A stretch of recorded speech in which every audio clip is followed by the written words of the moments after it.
Alright, this is Danhausen here, very nice, very evil. You are watching True Heel Heat. Probably should have had MJF do this, but here we are.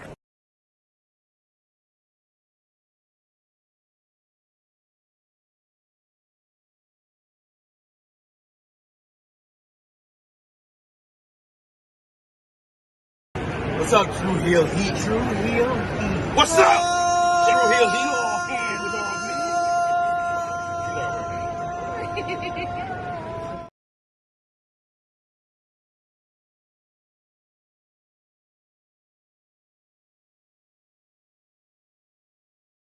Hello, everyone. It's the hardcore legend Mick Foley wishing a nice day to everyone there, right there at True Heel Heat. Yeah.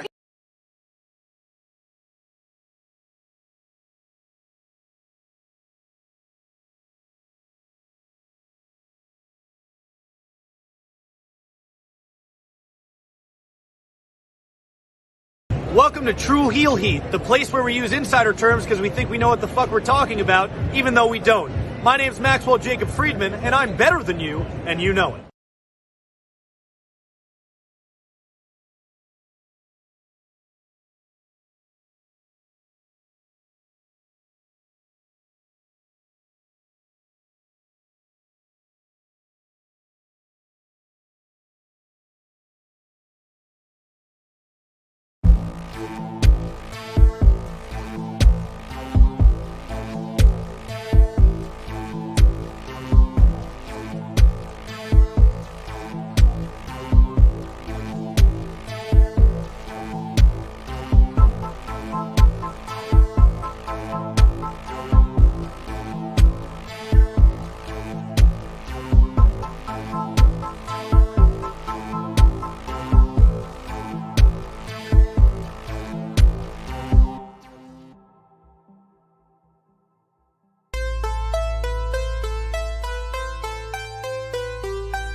Hello, hello, hello. It is me, your True Heel Phenom, SP3. We are live on the True Heel Heat YouTube, Facebook, and Romeo's Twitter for a all-new edition of Rated Raw Review, episode 26, Dom's Doghouse, reviewing the July 15, 2024 edition of WWE Raw as only we can.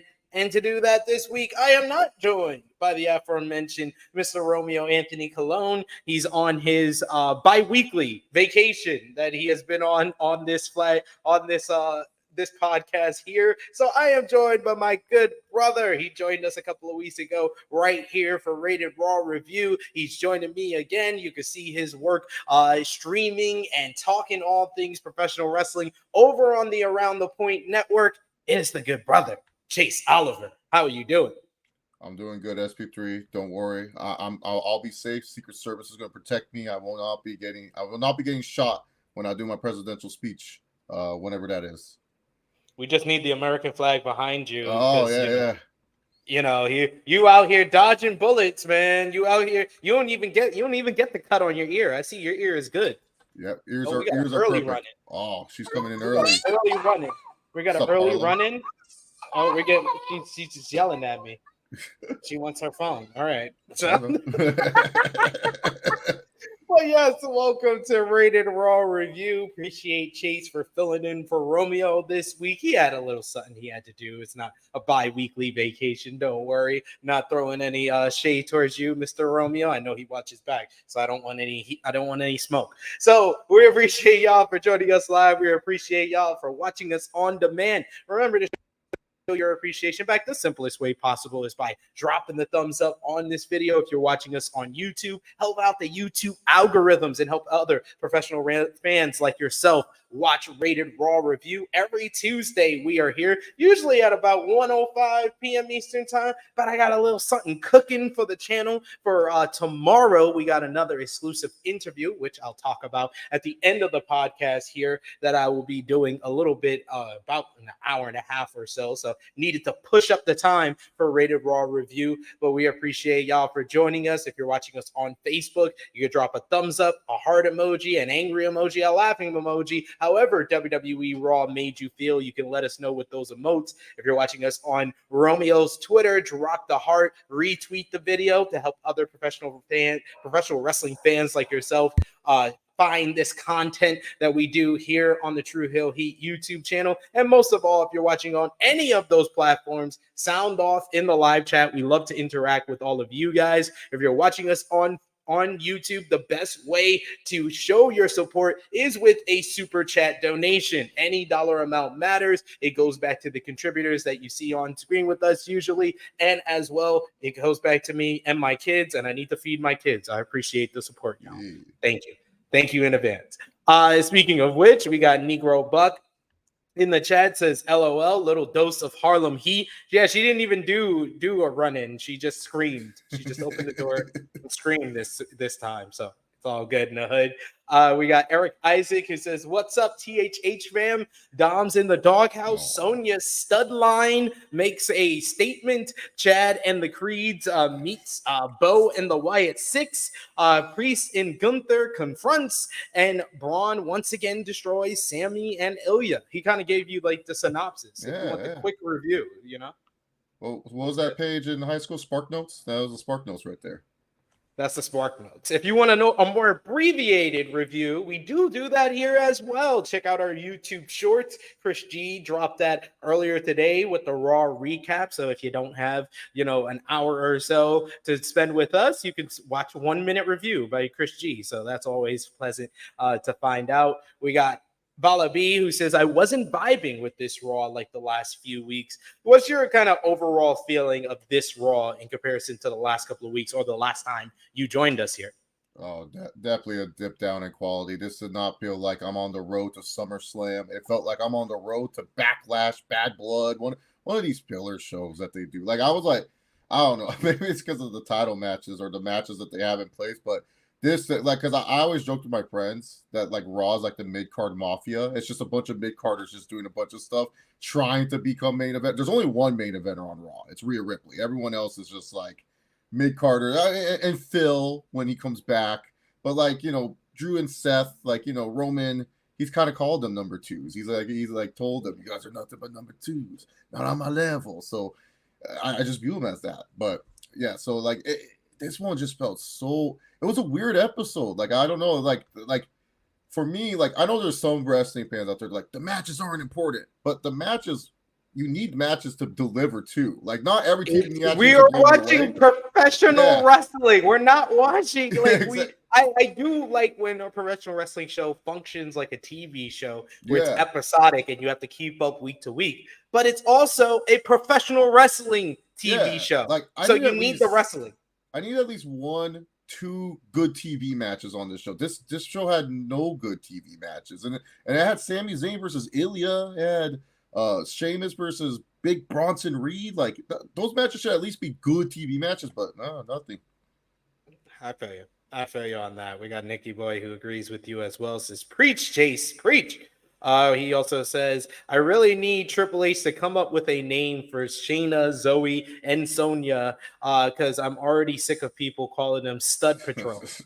I've seen Stud Patrol, Stud Line, Lesbian Shield. Like, it's been pretty ridiculous with the names. But if you leave it up to Triple H for names, you get Judgment Day and Damage Control. So pay-per-view names. This is Breaking Point. That's what they're gonna call this one. Breaking Point. That's their faction name. Yeah, pay-per-view names that have been defunct, like Great Balls of Fire. Yeah, exactly. That'll be the next one. You also got Nikki Boy with another good point. He says, especially if the wrestling show is 3 hours long. Yeah, you have to have at least one, like Chase said, you have to have at least 1 to 2 good matches sprinkled in with great segments. And I thought that this show had like really good promos, really good stories being told, but it was lacking in the wrestling department. I do agree with you there. But let's go into last night's Monday Night Raw, which was from Dayton, Ohio. Chase, what did you think about the crowd in Dayton last night? Very great crowd. They were loud when they needed to be loud, and yeah, they were really good. They actually like helped out with a lot of the matches, kind of like being But yeah, no, they're really. It was funny because I was watching back the WWE Vault channel. I don't know why I was like bored. I just watched the Roman Reigns and Dean Ambrose taking on Bray Wyatt and Luke Harper match. I'm like, dude, why is this crowd so dead for this match? Like, I don't know. They don't know. I was there in Brooklyn. It was because this was like the almost near the end of a 4-hour show. Yeah, so that's true. Why. That's true. But yeah, that one it was just weird. But yeah, no, that crowd was really good. Especially when they first saw Rhea, you could tell she was like she's the 3rd biggest star in the WWE. They popped loud for her. Like I felt Stone Cold came out. I was like, whoa, Rhea! Like, mommy's so great. Yeah, she really this episode really made me realize that her presence has been significantly missed, especially for the women's division of Monday Night Raw. They definitely missed Rhea Ripley, and we started off the show with Rhea Ripley. Basically, how we ended last week's show, we started off this week's show with Rhea Ripley showing up in an elevator and does a long tracking shot where she's breaking the 4th wall, looking right into the camera, and I'm just like, she's an absolute star. This is ridiculous. She walks all the way through the gorilla position, and then she gets quite the hero's welcome when she makes it out on the entranceway. Rhea says that she's glad to be back, and she says that she will deal with Dirty Dom later. But for now, she wants to take care of Liv Morgan. That Liv Morgan has taken some things that belong to her, including her Women's World Heavyweight Championship. And this cues up the aforementioned Dominik Mysterio, who comes adorned with a flower for his mommy. He has a black rose, but before he can really say anything that matters, with the crowd booing him ridiculously, very, very loud, so we don't really hear anything of his groveling that he's trying to do to Rhea here, we get Liv Morgan popping up on the Titantron after apologizing because she lost her voice while in Mexico, and she says that she's quite the screamer over the weekend, and then says, "Hi, Daddy Dom." Liv talks about how she's gotten to know Dom, and at first he was just trying to take Dom away, like she did take the Women's World Championship, and like she took Rhea Ripley out. She was trying to take her Dirty Dom, and she's made him into Daddy Dom. And Ripley has been gone, and she says that she sees what Rhea saw in Dom. And while Rhea may be finally back home, Liv is finally on top. Ripley is ticked off and says that she knew that Morgan wasn't going to come and face her, and she's waited 3 months for this, and her patience can handle a bit longer. So she says that she will wait until SummerSlam, because at SummerSlam, for the Women's World Championship, it will finally be Rhea Ripley versus Liv Morgan. Morgan knew it would come to all of this, that it would come down to Rhea versus Liv, and she accepts the challenge, but she does hope that Daddy Dom will be there too. She then blows a kiss to Daddy Dom to wrap things up. Rhea then looks into the camera and says that she's ending the Liv Morgan revenge tour at SummerSlam, but she's also going to end her title reign, and she's going to also end her career. She then says off the mic, "Watch me," which was a great touch there.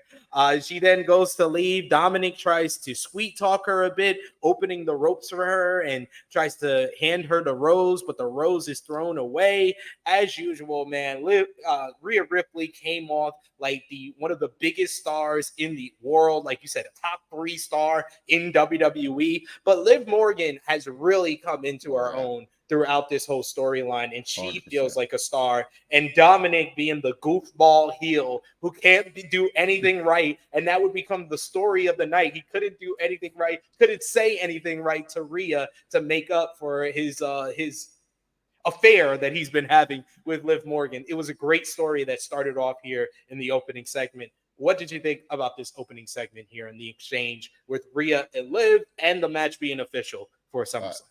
I absolutely loved it. I was like, oh my God, are we going to have another good episode of Raw? This was such a hot start. Rhea comes out, and I felt for Dom because, I've been in the doghouse with my lady before, and she acts like I'm not there. She gets on a phone with a friend, like, hey, I can hear your whole conversation. I know what you're talking about. And the way Rhea just ignored him the whole time. Well, when Dom was trying to open the ropes for her, and she was just like, through the ropes, and she's like, get off the ropes. I can do this myself. I was dying laughing, but no, Liv was really good here too. And like, this is the only match where I'm like, man, I'm so excited. Like, Liv, if you told me this a year ago, Chase, you'd be excited for a Liv Morgan match. I'd be like, no, ain't no way. I love Liv. I'll watch her because she's very attractive. Other than that, I was like, oh, but she's now, man, she's so good, and Rhea's so good. Like, what a great accident by WWE. Sometimes, like, injuries suck, but sometimes they create good things. And like, man, and this is a whole bunch of accidents, because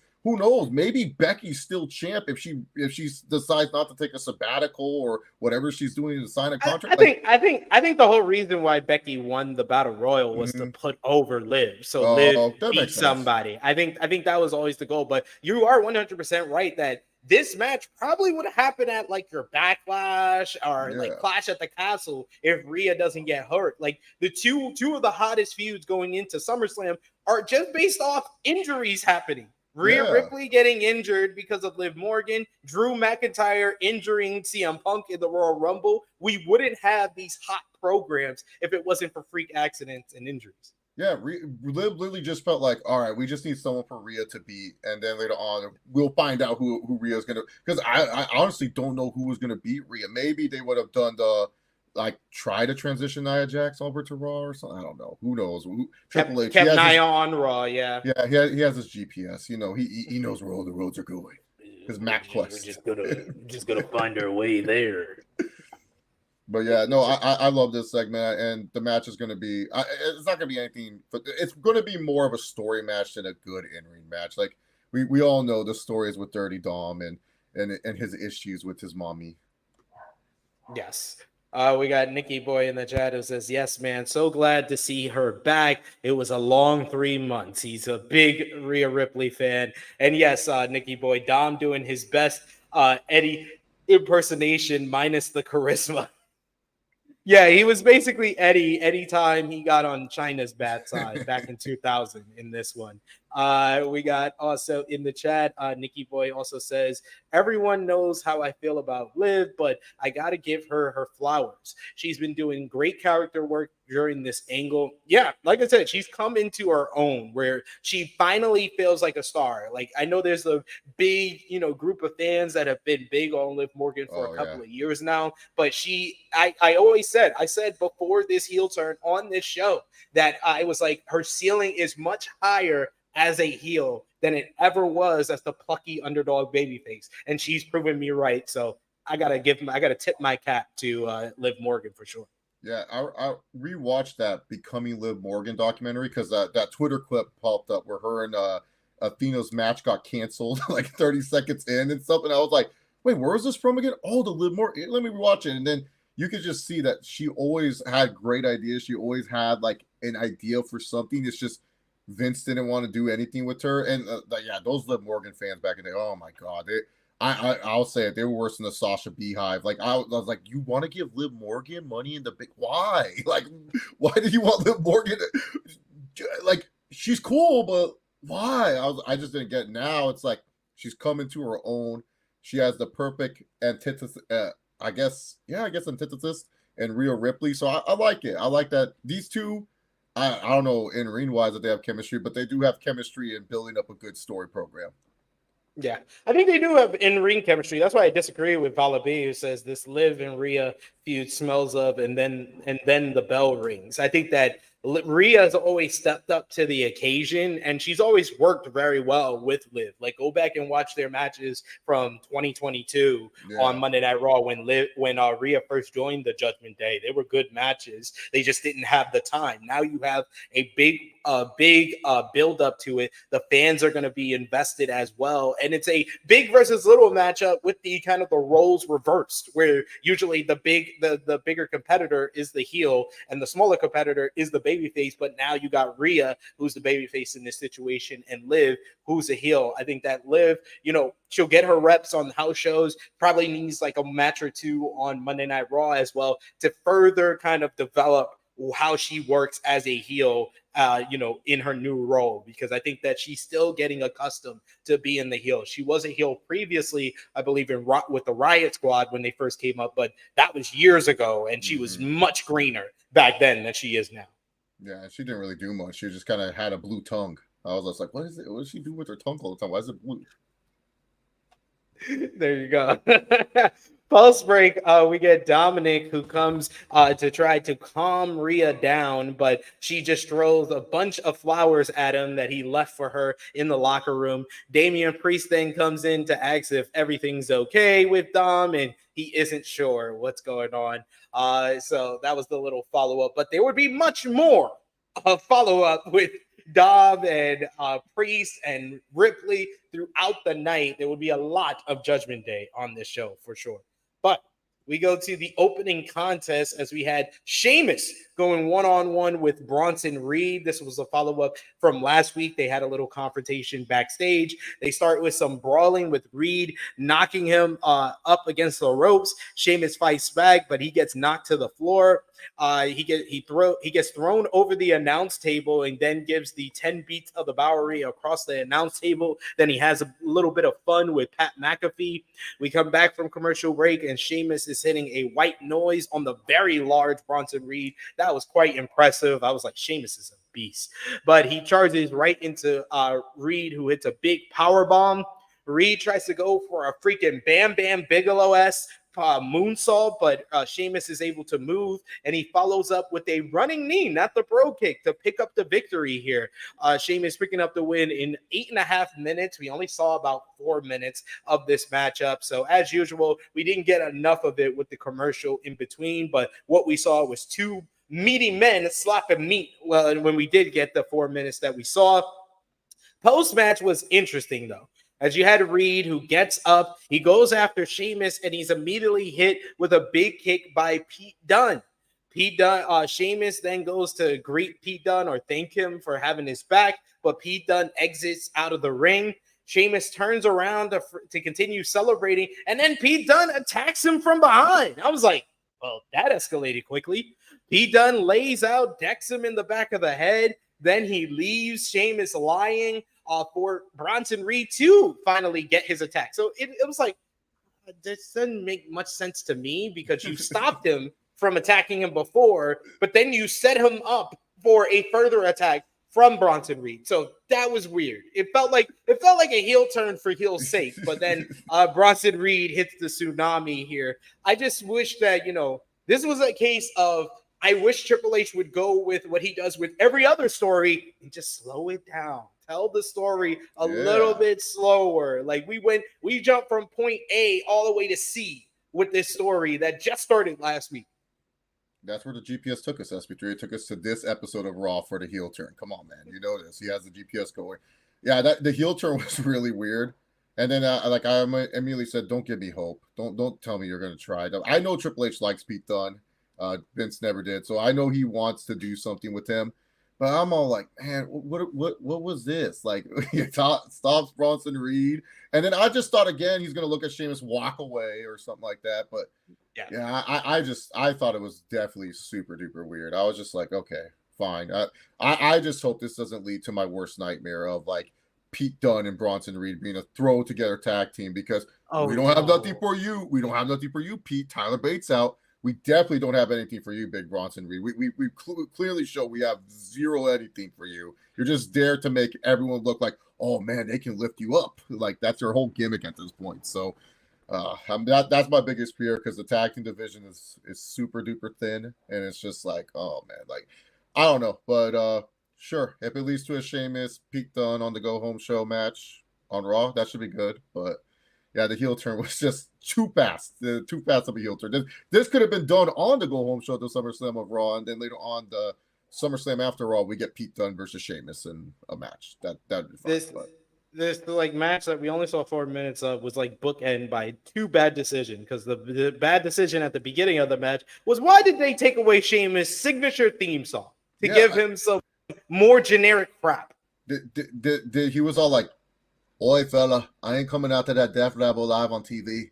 I'm going to come out later to it and stuff. Because I was like confused too. I'm like, this is not even his like I always call it the bar theme. I don't even know what the theme is called. I was like, it's not even the bar version. It's just Death Level. I swear. I hope it's not him yelling fella or Bainer after Bainer after Bainer, and then this music plays. Because I swear, Death Rebel. I swear, y'all need. They would do that. Yeah, they would do that. That is what they do. Vala B even saying flawed Paul moment, taking away too many lines.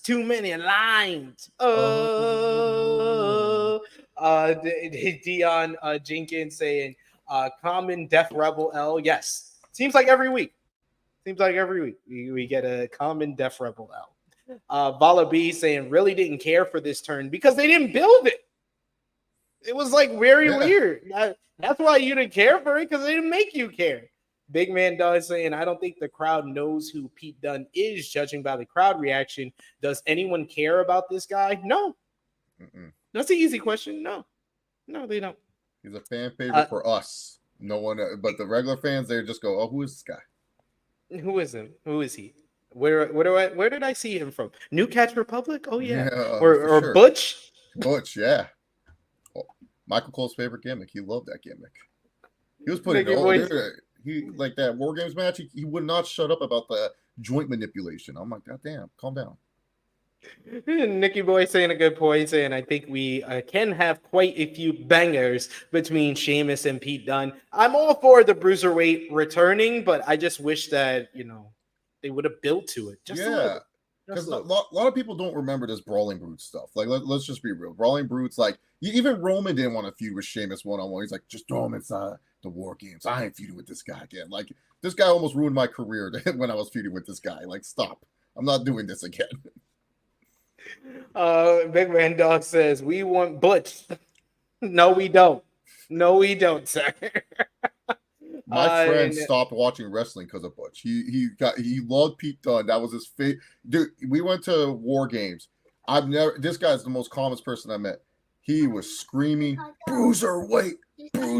I've never seen this dude scream like that. And then once he saw Butch, he was done. Oh, second run in from Harlem. Oh, she has a cookie. Yep, we got it. You said, what is it?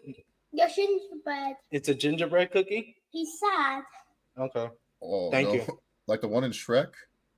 He's sad. Say hi to Chase. Okay. Hello. You saying it with a mouthful of cookie? We're eating most gingerbread. Does he have a house too?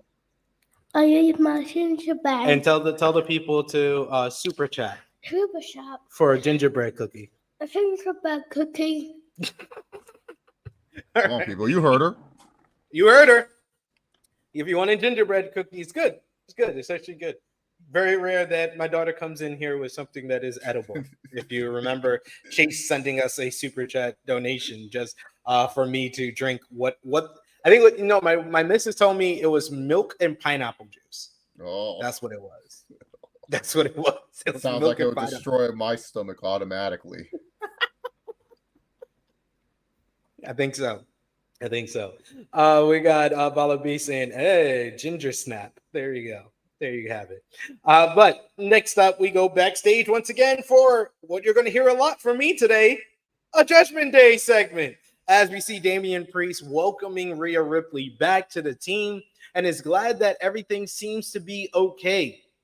Ripley thanks him for being the leader over the last couple of months and holding stuff down when he has so much on his plate, including tonight with Gunther and then his matchup with Braun Strowman. The priest says, don't worry about it. I have to handle that. I've been wanting to handle that for a while now, so I'll handle it tonight. And then Ripley says, I want to know one thing. Why is Carlito here? Before Damien can explain that to her, Dominik Mysterio cuts them off. He apologizes to Ripley again and says that he's sorry. He's been trying to call her all week. But Ripley wants to know where this was last week or for the last 3 months. She's been gone and he hasn't contacted her. So Dom's been lying this whole time. Dom being so over his head is hilarious. And then at the end, when Ripley leaves, we get Carlito who says, "Oh, she's pretty mad, huh?" Yo, Carlito's comedic timing. He has filled the void left by R-Truth so well in the Judgment Day. And now he's getting pops from the live crowd, even for backstage segments, for his comedic timing. Carlito's always been funny. I think that was like, I remember back in like the day they were trying to push him. It's just he never connected with the crowd and stuff. But I know. I like this segment too. Rhea just giving Dom the cold shoulder. Priest, I was laughing because I always joke how Judgment Day's favorite word is handle it, and it's finally Damian Priest, you want to do something. You're like, golly, this is where sometimes I'm like, is Damian Priest really the good guy here? Finn has a point sometimes, and I was more trying to see what sometimes they do little Easter eggs with the 2K, so I was trying to see what they were doing in the 2K match, and I couldn't really see. JD's big ass head was blocking it, so I couldn't really pay attention to the 2K match, but. Yeah, I know.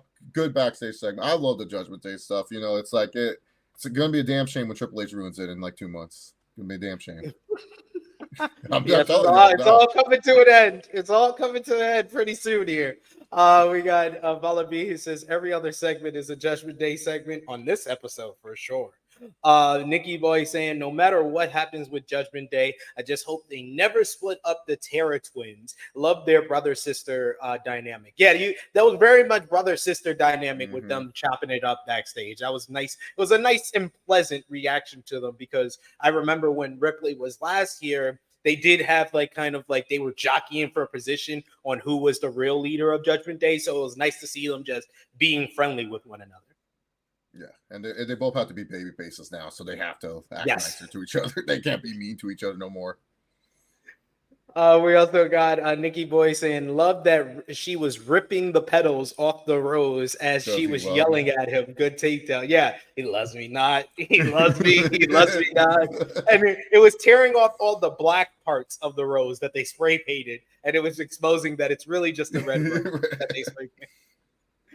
We also got Big Man Dogs who says Dom is a goof. He has been fooling around with Liv for months and I have been trying to talk to you all week. Yes. He got caught. He got caught to act. But I like the fact that how they played this off where when it's on camera in front of the fans or anything like that, Dom has really been pushing her away and not really going into her in advances. But months before that, we would see him in the background of scenes, coming out the same room as Liv, showing up, talking to Liv and stuff. So when the camera's not on him, he seems more open to talk to Liv. But when the camera's on them, he's been like, no, mommy's watching. I can't do this. Yeah, exactly. Stockholm syndrome. Mommy, people forget. Mommy was really mean to Dom before he became Dirty Dom. Really mean, abusive, a very abusive relationship, and it's like he's finally seen a woman that appreciates him, and now he's like conflicted. He's a conflicted little puppy right now. He's lost. He doesn't know how to feel. He's got to figure it out. And I love WWE also put out like a playlist of the entire Judgment Day story since the start of it with Edge and Priest from WrestleMania 38. It's on their YouTube channel now. My daughter likes watching those playlists, so we watched that. Those. And I was reminded of like all the stuff that Rhea did to Dom before he became a part of Judgment Day. It's really good stuff. Yeah, I love those playlists. They stole that idea from TNA's YouTube channel. Shout out to TNA. Shout out. They were doing it first, man. Yeah, they were doing it first, man. I was watching all those like oh yeah, let me rewatch this bad James Storm feud. This is great. I think my daughter was also one day she had my missus and her aunt watching Aces and Eights playlist. Oh The my Aces God. and Eights storyline That's playlist. the best bad faction of all time. That's my favorite worst faction in wrestling history. Like, you can tell me the Aces Eights is shit. I agree with you. I still love it. Like I love every stupid thing about it. The best thing about Aces and Eights was when Billy joins and they do the whole retcon of the whole entire thing. That's the best segment from Aces and Eights, where he explains how he's been the leader the whole time. It's so great. It's so good. I love it. I was in when Bully turned heel at Lockdown. I fell for it. I was like, this is great. I love it. TNA's back. Yeah. Because it was so obvious it was Bully at first, and then they just kept trying to make you say, no, it's not him. No, it's this person. It's not him. It's this person. It's not him. It's this person. And then it was finally him. It was good.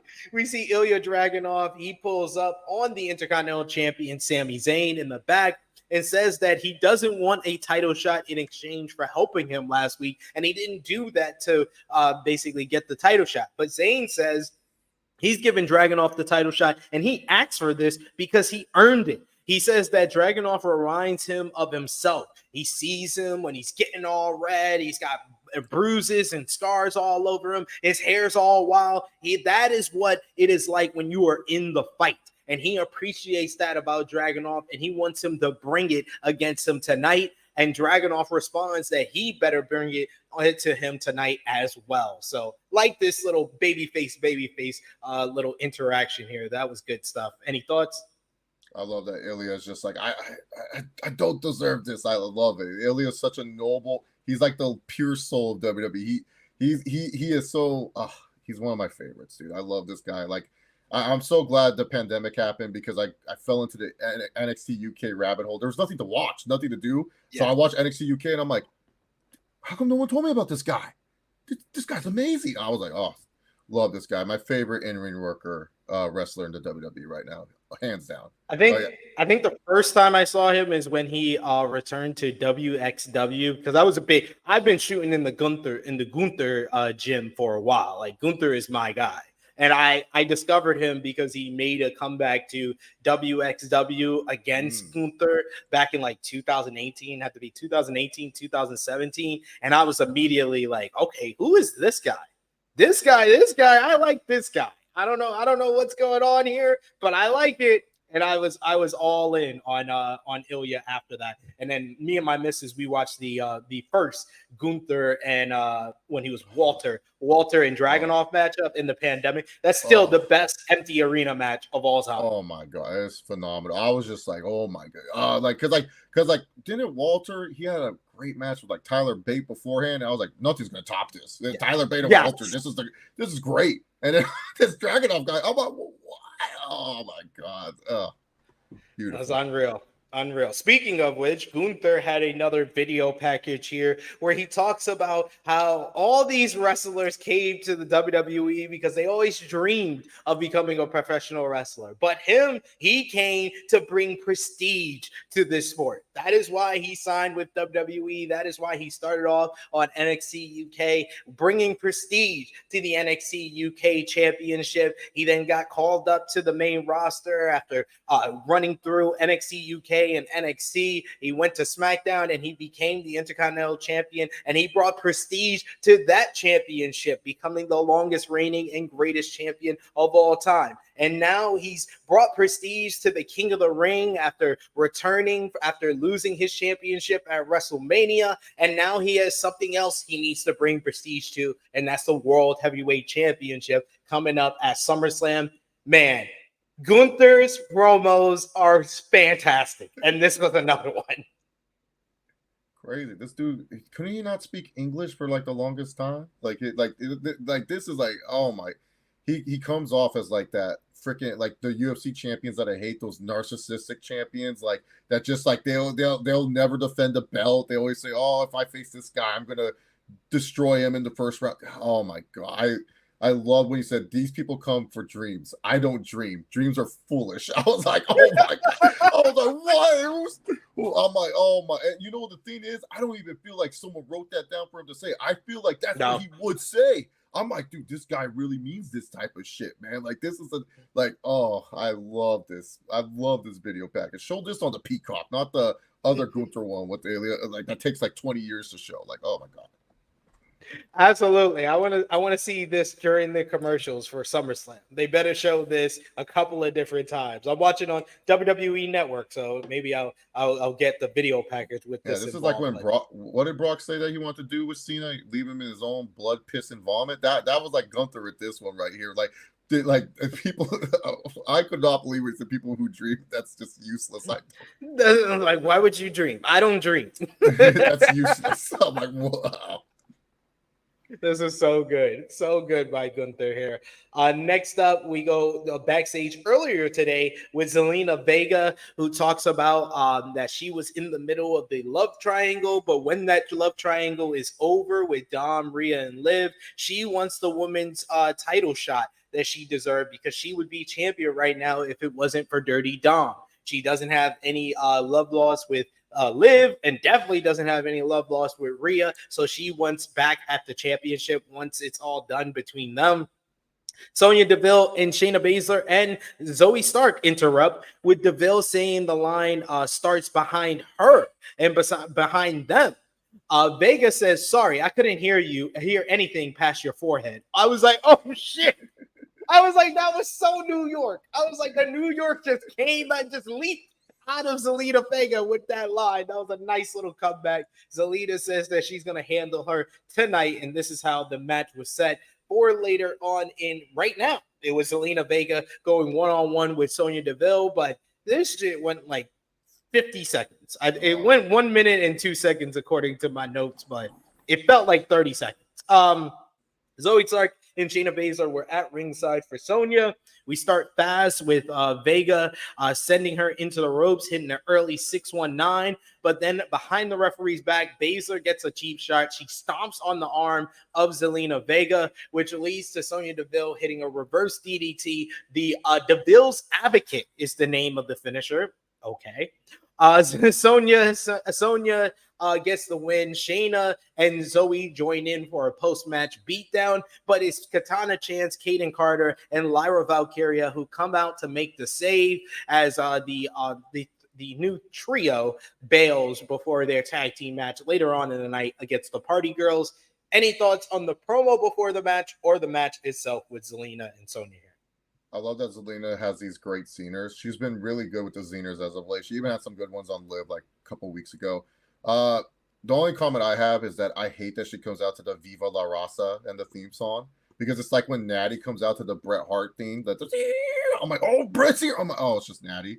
That's how I feel with that. I'm like, oh, I get excited, and then it's just that, oh, the Latino. I'm like, oh, not these. What of a Latino? Oh my, but yeah, like, why was this on the show? This didn't need to be on the show. It really did. Yo, I literally said this to Jimmy on a private message. I was like, they could have just done like a promo segment with Sonya, Shayna, and Zoe, because they just did their debut last week. I think that a in-ring segment with them doing a promo, and then you can have all these different baby faces come out and interact with them. But like my main gripe with Zelina, I do agree she cooked Sonya on the mic. She was great in what she was saying. But before that, when she says she's in line for a title shot, I'm like, win a match, girl. Like, you have not won a match since August of 2023. You have nothing to stand on here. Yeah, Zelina Sokoa, you need to calm down here. You can't be calling yourself the tribal chief. I'm in the front of. I mean, I guess technically, like, she is kind of in the front of line because everyone else is like in the tag division, or they just are not doing any. I don't know. Yeah, yeah. No, when she said she was in the, it was like that Danny Garcia promo when what was it? The MJF one was like, "You've done so much in this." I'm like, when? When has this guy done anything? Like, when have you deserved in the front of the line? You get a cut in the front of the line pass? Yeah. Like, yeah, no, Zelina, you're no threat to the women's world heavyweight title. I get it. You're trying to build up Sonya. You're trying to make her. But yeah, this, like you said, a promo segment would have been much better. Maybe Zelina coming out like she's pissed about this whole mommy lifting and stuff. And then Sonya Deville comes out. So yeah, something like that. Yeah. Yeah, something like that would have worked a lot better than this match and the later tag match. Even though that got more of a reaction than this one because this one was only out there for a minute. But speaking of things that get big reaction, all the people involved in this do. Dominik Mysterio asks Damian Priest why he didn't warn him about Rhea Ripley last week. And Damian's like, I tried to. Maybe if you didn't lie to me about handling things with Liv Morgan or lie to me about talking to Rhea, you wouldn't be in this situation. Jey Uso then runs in to ask if it's true. Is it true? Is Rhea Ripley single? But Dominik tells him to leave. Priest Priest and Jay have a nice little reaction here saying, Wepa, yeet, Wepa, yeet. Which Dom's like, none of that yeet, none of that Wepa stuff. When Jay leaves and says, tell Rhea to tell her I said hi. Like he's Miss Pearly in Friday After Next saying to Craig's dad, tell him I said hi. Priest reminds Dom that he's been in prison. He can't let him talk to him like that. He's got to let people know that Rhea's his mommy and that she belongs to him. And he's like, yeah, I'm going to talk to Pierce about getting a match later. What did you think about this backstage segment with the Judgment Day? I enjoy Jey Uso doing this because it's kayfabe. I can pretend it's kayfabe because I know he has a wife and kids at home. Oh yeah, no, it's totally kayfabe, man. Like it's fine. It's just it's like Jey Uso is one of your hottest acts, and you don't have anything for him lined up. Like he's a merch mover. He's like that's like having like 2009 Jeff Hardy. It's like, hey, should we put this guy on the card? Nah, screw this guy. Like Jay's on that level where he's just over. Like it's like nothing you can do can make him not be over. Like besides the yeet stuff, his entrance, everyone likes this guy, and yeah, it's just like weird that this is where he's at. He's just like. And then when I heard they were gonna have a match, that's when I was like, oh no, please don't. Like, do this next week. We don't need this weekend. I was hoping, when Michael Cole announces the matches for next week's Raw, that we would see Jey Uso and Dirty Dom. I'll be, oh, thank God, but nope, it was happening tonight. Adam Pierce, what are you doing? He just books matches on the fly, it seems, or people suggest him matches, and he's like, "Yep, let's book it." Savette says, "I enjoyed this segment. It was funny, and everybody played their role well." And this was further kind of the slow burn of Damian Priest. Damian Priest came off very cool, likable, and entertaining in all the segments he was involved, especially here. This was furthering him in the babyface role with his interaction with Jey Uso. Yes. We also got Vala B, who says, Jay is great when he's not being pushed to be the guy. Absolutely. Oh, 100%. I agree.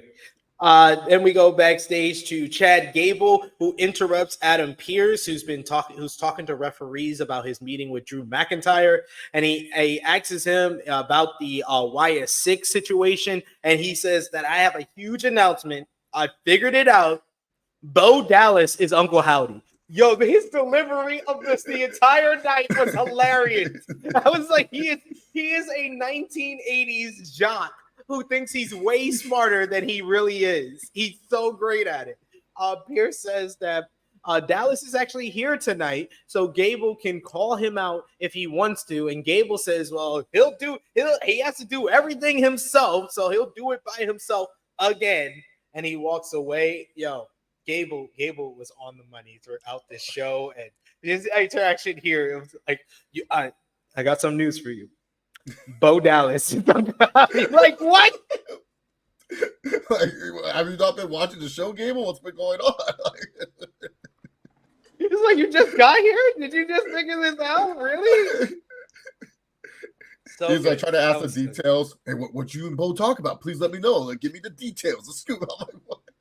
Give me the scoop. Let me figure it out. And Pierce not doing his job again. How are you suspending Drew McIntyre and a murderer shows up in your office and you don't suspend him? What is going on? Like all freaking Drew did was push a couple of referees. Yeah. Wyatt Sicks murdered staff members. Yeah. Destroyed a whole freaking backstage. Nothing. So ridiculous. So ridiculous.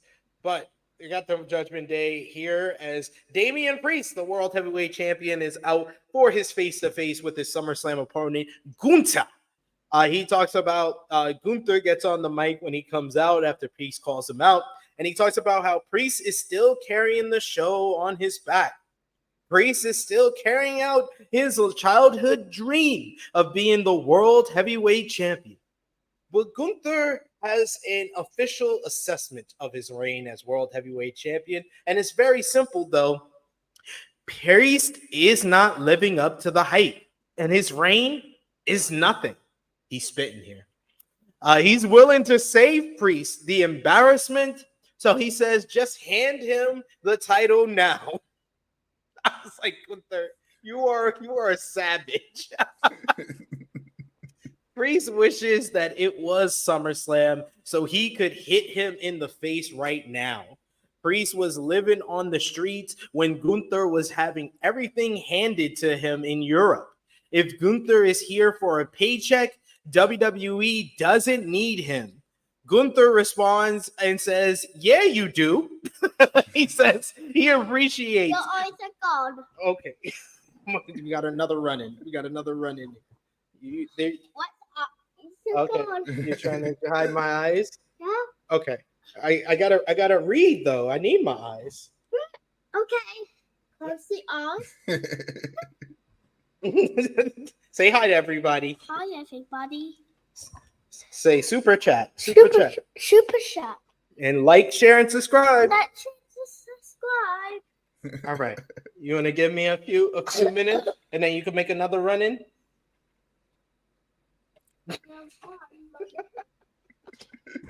Back to our schedule of programming here. I love it. I love it every single time.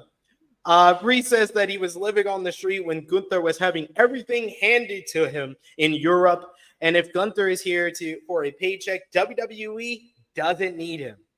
Gunther responds, yeah, you do. He says he appreciates the hardship, but living on the street is a choice. I was like, I don't like that line. He says it shows how Priest was raised while Gunther had everything he ever needed. Gunther was signed to WWE to avoid street trash like Priest winning the title. He says they begged him to sign to WWE. Priest talks about how Gunther has no heart because he never had to fight for everything he had like Priest did. Priest is ready to fight right now, but then Braun Strowman comes out to interrupt. I thought this was good for the first time of, Priest and Gunther going at it on the mic, and it created a personal reason for them to fight with their class issue. I thought that Priest actually came off very well. He's been doing better and better as World Heavyweight Champion, but this was the first time that he felt firmly like a babyface in response to a bona fide heel in Gunther, talking down to him, calling him street trash, saying that living on the street is a choice. I was like, okay, you're really trying to make me hate Gunther with that type of line. I got pissed at Gunther. He's like, yeah, you're right. My parents did hand me everything because they actually loved me. I was like, this guy's piece of freaking shit. I was so pissed when he said that. I was like, oh my God. But yeah, no, very good job at making Gunther like the super evil villain, of this match, Priest being the babyface. And yeah, it's going to be interesting to see how they go with this match. Most likely, I think most people agree Gunther is going to win. I'm a psychopath. I think Triple H is going to swerve us and do whatever, but we'll wait and see on that. But yeah, no, I like this exchange. It just got ruined. Braun Strowman came out, and then we had to witness a Braun Strowman match, and yeah, no one wins. Hey, there. You gotta be here for that. We got Nikki Boy says Gunther was a vile in that promo. We also got Ronin Ghost who says SP3. I got a lot of things I want to sound off real quick. Send a super chat donation next time, Ronin. I'll let you go this time, but if you got a lot of things you want to sound off on, send a super chat. It shows love to the channel, and you can voice your opinion, and you don't have to worry about me skipping over your comment here. which I would have. But I want to sound off real quick about the face-off between Damian Priest versus Gunther. I'm opposed to the controversy surrounding it. Can I be invited as a guest? No, just send a super chat donation, and you can sound off however you want, and I'll read whatever other comments you got after that as well. Just $2. It don't cost too much.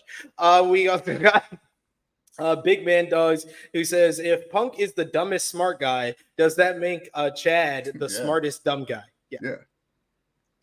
This is the dumbest smart guy, and then there's the smartest dumb guy. There you go. Just both ends of the spectrum there. Ronan the Ghost, I will read your other comment here. He says, living in the streets as a choice isn't a bad line. I can explain why if I did. You don't have to worry. What are we doing? What are we doing? It was very, very cross because people don't choose to live on the streets. Like I've had friends that unfortunately have, lived on the streets, and some of them have rebounded, thankfully. Some of them haven't. And it's not by choice. They don't choose to live on the streets. But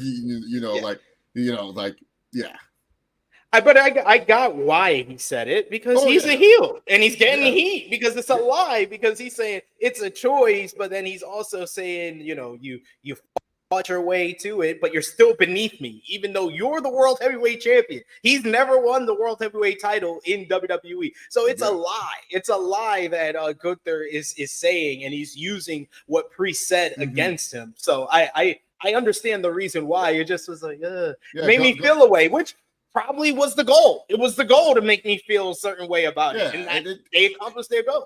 It wasn't like super controversial. It's not like Gunther said anything that's like, oh my God, Gunther, why'd you say? It's just more like, man, what a piece of shit. Like when he said my parents raised me right, I'm like, fuck this guy. Like I wasn't like mad at it's like in House of the Dragon. Christian Cole does something on that show. People get pissed at him, but I'm pissed at Christian Cole, not the actor.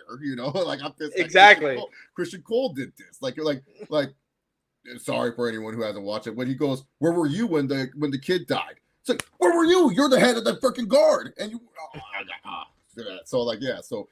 no, Gunther was just doing a good job because like Priest has been presented the longest time as the top heel of WWE, or of Raw, at least the top heel of Raw. Yeah. Now Gunther, has to be presented as the top heel of Raw. Priest has to be the babyface. This is what they have to do. They have to have Gunther, and Gunther's just being a piece of shit. Like he told Chad Gable, "Oh, what made me happy was when I made your kid cry when you lost. That brought me great." This was just another level of it, and showing like I said before, the class difference between the two. Where Priest, he's from Brooklyn. I know how it is to live in New York, and I can understand where Damian Priest came from. I got to see him before he came to WWE. I also got to see where Gunther came from before WWE. It is two different ends of the spectrum, so I understand it, and it's heel heat. I'm not supposed to be happy that he said that lie. That's the point. Exactly. That was the point of the whole thing. You're not supposed to be cheering Gunther. If you want to just cheer Gunther the performer, that's fine. But you're not in this theme. The whole idea is, if I was someone who was like, oh, I want to hate this guy. You want to hate Gunther. That's the main idea. You want to hate Gunther because you want to see him lose. You want Damian Priest to get some baby face like love and stuff. But this is where, again, Triple H, he doesn't know what he's doing. He's trying to make Damian Priest a baby face, and then, here's one of your, I guess, bigger baby faces, Braun Strowman, and then he coming out, he's facing Damian. What the hell? Like, because Strowman, I don't like Strowman at all, but he does. Yeah. Every time people hear that roar, people pop. They get excited to see him, and they love his little choo-choo train crap. And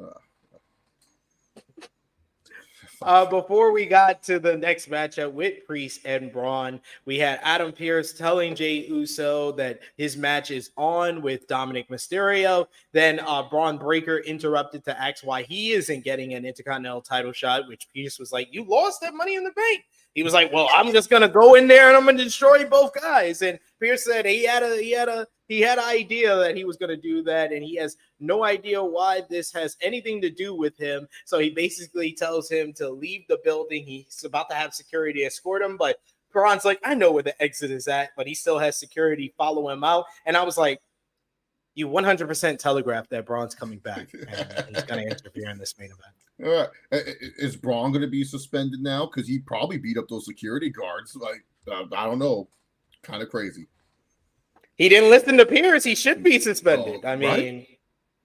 Put your foot down, Adam Pierce. Suspend the whole roster. Keep that same energy you got for Drew McIntyre Exactly. with Braun Breaker. Let's see how well that works out for you. We got World Heavyweight Champion Damian Priest going up against Braun Strowman here. And I like this, narrative-wise, because this is showing Priest against a larger opponent like Gunther will be at SummerSlam. So he's showing a lot of kicks and different offense in this one. But the really turning point of this matchup is when Braun goes to the outside for the choo-choo train and he charges right into the barricade, banging his knee. We come back from commercial break, and Pierce is working over the leg, hammering away at him. Strowman is back up with a choke. Strowman tries to shrug off a kick to the face, but the knee gives out as he goes for his running power slam. This leads to Damian Priest actually hitting South of Heaven and getting the 1-2-3 for his first clean win of his entitled title reign. And this is an impactful one because they have very much protected Braun Strowman. They built him back up as a monster. Like Chase was saying, the crowd's been responding to him very well throughout this feud with the Judgment Day. But this was a really good payoff for Damian Priest as he got a definitive clean win finally in this title reign. This man needed help to beat Rey Mysterio, but didn't need help to beat Braun Strowman. That says a lot, and it shows that WWE is finally taking it seriously, that they want to build Damian Priest as a top star and a top babyface going into SummerSlam. Post-match, Gunther comes out. He slaps Priest right in the face. They start slugging it out with one another, with Priest actually getting the upper hand and showing Gunther. Gunther, the whole promo was about Gunther talking down to Damian Priest, thinking that Damian Priest is beneath him as a champion, beneath him as a human being, being street trash. And then Priest, even though he had a competitive matchup with Braun Strowman that went about 8 minutes, he still was able to get the upper hand on Gunther. So maybe we're seeing over the next couple of weeks, Gunther taking Priest more seriously, as he was very overconfident in the promo, but he kind of looked like, all right, you got the better of me here, and then walked off after this one. So what did you think about Priest versus Braun and the post-match with Gunther? Yeah, it's good that Priest got a big clean win over Braun. Braun is always really protected ever since he became a guy. Like, the only people he's really lost to clean are like Roman, Brock, and I think Gunther. Did he beat him clean when it was defending the Intercontinental title against? Yes. So Gunther beat him clean, and then other than that, it's like it's hard to think who else has beaten Braun Strowman clean, like not in attack, because he had that tag team with Ricochet, but Ricochet would always eat the pin. It wasn't like Braun Strowman was eating the pin. So yeah, this was really a big win for Priest that he kind of needed, because like I said, Braun is always protected. But I love the post match because I felt Gunther actually legit slapped him. And I don't know if Priest was just giving him a bunch of receipts, but I felt those punches. Those punches looked so good. Like I like that babyface fire in Damian Priest. So I really love the post match because I literally thought, oh shit, Gunther slapped him really hard. Like that didn't look like a work slap. And then when Priest started laying on him on the ground, I was like, dang, I think Priest is giving him a couple of receipts. He was like, he looked legit pissed like that happened. So I loved it. Priest. He needs a little bit more babyface for him, and they're doing a good job at trying to make him like the big bad babyface for Gunther. And so I did love the post match. The match itself, it's a Braun Strowman match. What do you expect? It's a bunch of like, oh, he's so big, we have to weaken him somehow, and then he runs around the ring, he goes for the power slam, he can't. Okay, 1, 2, 3, done. We got Big Man Dogs who says, isn't Strowman a former Mania main eventer? I wasn't watching WWE during COVID. No, he was a semi-main eventer of that WrestleMania in 2020. It was AJ Styles and The Undertaker that headlined night one of WrestleMania. And then it was Brock and Drew, who technically headlined WrestleMania night 2. But really, the last match was Drew and Big Show. My man, Big Show and WrestleMania. Vince owed him. It was probably in the contract. Vince promised me a main event. Damn it, get out there, Big Show. Tired of this shit. That's the funniest. I remember like when Michael Cole's like, we got special footage from after WrestleMania, a title match. I was like, what? What's going on? Big Show cashing in a Money in the Bank or something. Like, what the fuck is this? Pandemic W. Dude, I swear, like, there's gonna be sickos. This is sick shit. If you ever go back, see, I tell people I can go back and watch Pandemic AEW because they had a cool setup where there was at least fans, the talent was there acting as man. Yeah. And Daly's place was really cool. Pandemic WWE before even the Thunderdome was so shitty. If you watch Pandemic WWE and you do review, you try to break that down in the past. God bless your soul. Like I cannot rewatch any the minute like when Stone Cold. Can I get a hell yeah? Nothing. I was just like, you really flew Stone Cold from his ranch to go freaking do this? Like, oh my goodness. That Pandemic WWE was horrible. The only good match besides NXT crap was that ladder match at WrestleMania. That's like my favorite Pandemic match. I like the Rhea and Charlotte from WrestleMania 36. That was good. That was a good Charlotte match. And Rhea always putting on WrestleMania banners. I forget what other matches I like from those WrestleMania. I like the Firefly Funhouse. That's for sure. I like that. Of course. We go backstage where Chad Gable is spying on the Alpha Academy, and they're talking about how he's our friend, so we should help him. So then Gable assumes that they're talking about him. He says, "Oh yeah. Guys, thank God you guys have come to your senses. And did you know Uncle Howdy is Bo Dallas?" They say they all know that, but they weren't talking about Gable. However, Gable wants them to have his back against Dallas tonight, and he says they'll pass as they are going to be teaming up with Xavier Woods next week against Final Testament. So Gable's like, you rather help him than me? And Otis is like, yeah, this is our choice. It's like, all right, damn. He walks away. This was so Gable owned this episode for me. he was hilarious. This was good too. I think this faction SP3, this is the Great Balls of Fire faction. That Xavier Woods, Otis, Akira Tozawa, and God, what's her name? Maxine Dupree. Maxine Dupree. I was going to call her another old WWE. What was that one faction Bryan Danielson was in for a minute? Like that horror. It was like a random ass faction in SmackDown. It was like him and 3 other people. No, was it someone? Social Outcast? Was it? No, he wasn't in that. No, that wasn't Danny. That wasn't Bryan in that. He was in a random faction for like a minute, and I was just like, "What is this?" It was like him and 3 other goofs. They're on SmackDown. This is when he was like facing Miz for the U.S. title and shit. Like, I don't know. It was like maybe I'm thinking of someone else. But there was a time where Bryan Danielson was in a weird faction in WWE. And that's how he met Brie Bella. That's how he met Brie Bella, is because of that weird faction. I remember this from Total Divas lore. Valabi, I think Chase was more talking about pre-Thunderdome. The Thunderdome had a bunch of great matches. Oh yeah, Thunderdome is in the Thunderdome. I understand the distinction of Pandemic WWE and then Thunderdome WWE. Yeah, no, those are 2 different things to me. Yeah, the warehouse days of WWE, that's just bad. Where you could hear everyone calling their spots, and then they were just like doing this. Like AJ was the worst. You could hear AJ Styles calling everything side elbow, do this, and I'm like, what? AJ, shut up. Big Man Dog says this would have been a 5-star segment if Gable said, "But we're family," and Otis replied, "Actions have consequences," before staring into the camera. I like what you did there. We had another women's matchup, tag team action, as it was Kaden Carter, Katana Chance versus Shayna Baszler and Zoe Stark. And StreamYard did not like this match so much, I think it erased all the pictures that I uploaded for it. So I'll just talk about it. Lyra and Sonya Deville were at ringside for this matchup. It went through a commercial break as well. Came back from commercial break. Chance was fighting back. She hit before the commercial break. They did the nice little headstand, keg stand spot to the floor for a nice dive that actually got the crowd into this matchup. We come back where Chance hitting moonsault knees on Baszler. Carter drops Chance onto Baszler for a 2 count, but Deville comes up on the apron.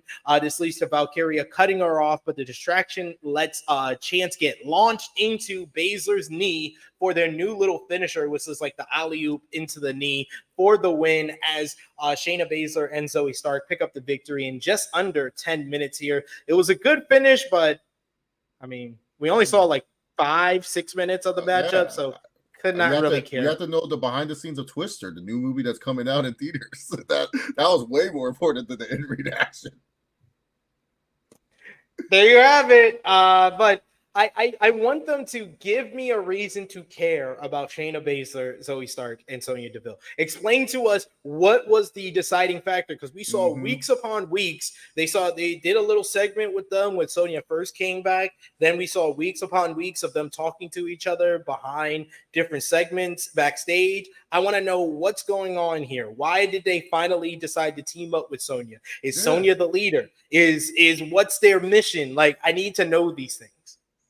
See, I'm always confused because WWE makes these women in these 3 factions, and I'm like, guys, you don't have trios titles. You have women's tag team titles. Can we do something with like Kaden Carter and Katana Chance should just be what Kendrick and London were like for SmackDown in like the mid 2000s. They just always had the pelts, and that's it. Like that should be them. I love both these women. I wasn't like.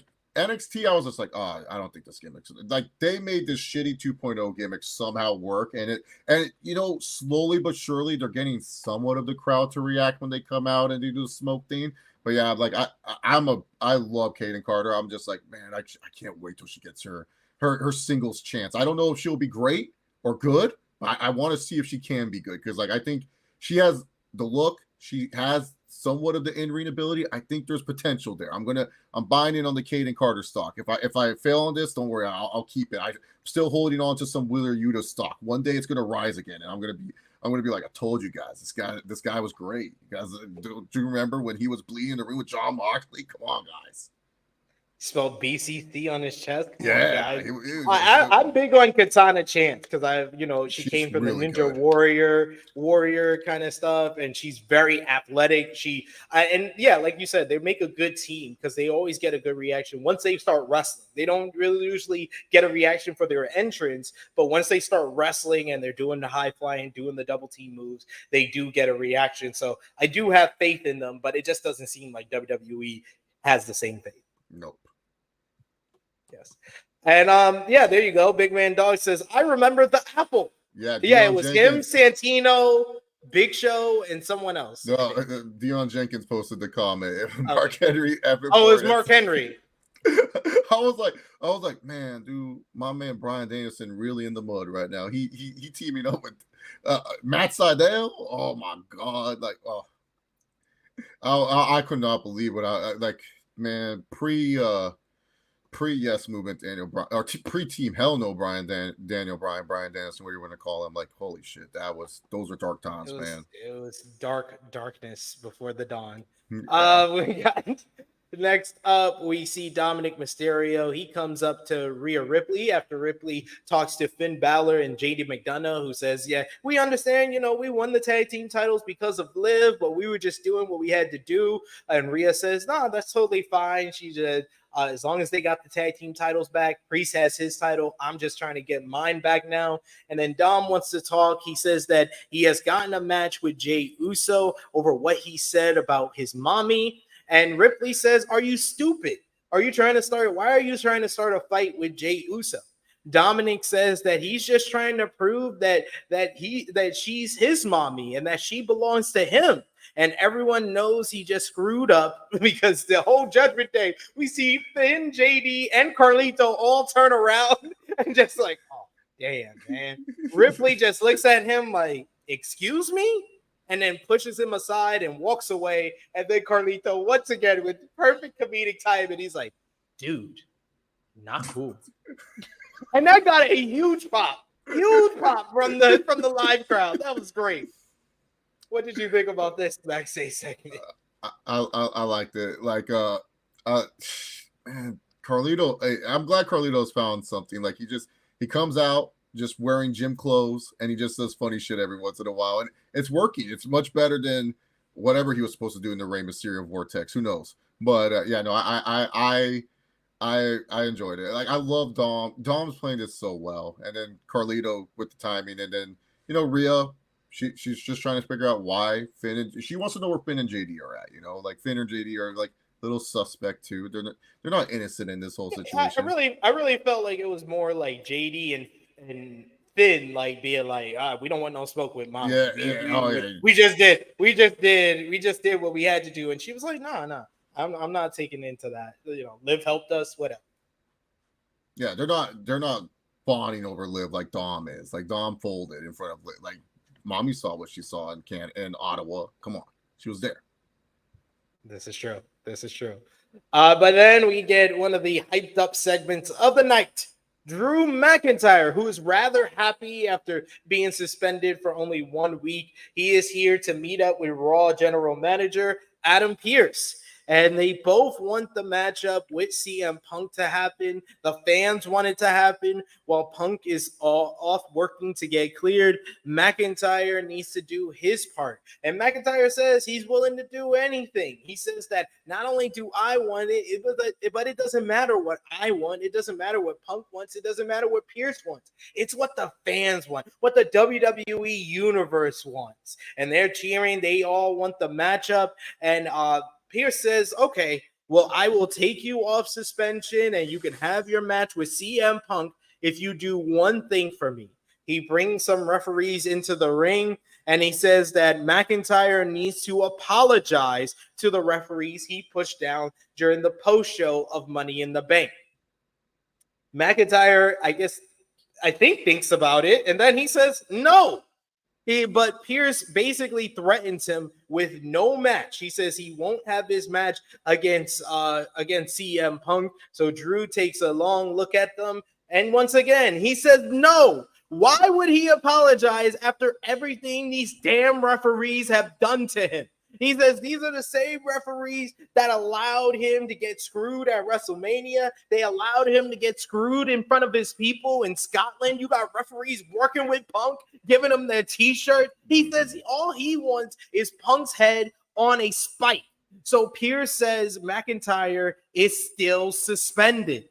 The referee, he stops dead in his tracks when he hears this, and he gets right into Adam Pearce's face. He gets into he tries to get into Pearce's face, but a referee steps in front of him, so he pushes down the referee again, further probably getting himself more suspended, I guess. He gets into Pearce's face. He looks like he's about to go after him when the music of Seth freaking Rollins hits. The fight is on with McIntyre getting away before Rollins is able to hit the stomp. Rollins does the wave to McIntyre, and McIntyre gets into it too. He tries to get back into the ring, but officials and security are out there trying to stop him as it seems like Drew McIntyre is still suspended and still doesn't have his match with CM Punk. And honestly, this was a good segment, but it just felt like they were biding time for CM Punk not officially being cleared yet.